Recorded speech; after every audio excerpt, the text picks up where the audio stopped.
Hi, Charles. What I want to ask you is how we can properly give a Catholic monarchist alternative to the white nationalism of the alt-right and the French New Right. How can we make the faith attractive to these sorts of people? Well, you kind of hit the basic problem. With the alt-right, who tend to verge from Nietzscheans to sort of Nordic neo-pagans, and the French New Right, which is professedly pagan, making the faith attractive is the problem to begin with, because they've rejected the faith to follow strange gods, sometimes really strange gods. So, again, though, as with the first question about the Scandinavians, what generally attracts these people to aspects of the Catholic past, they turn around and try to divorce from that Catholic past in order to make more palatable to themselves, like the Scandinavian thing asked about earlier. Right. So what has to be pointed out over and over and over again is that those in history whom they admire, who were Catholic, were admirable, were what they admire because of their faith and not in spite of it. And if they want to share in those admirable qualities, then they have to take on the faith that made those men the way they were.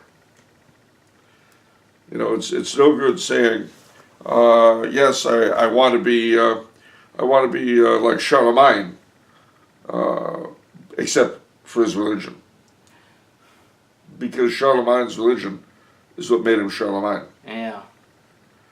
You take that away from him, and he would have just been a bloodthirsty fellow. And those guys who got running abortion bills today, we don't need any more of them. I think a lot of women do that with Joan of Arc. Yeah.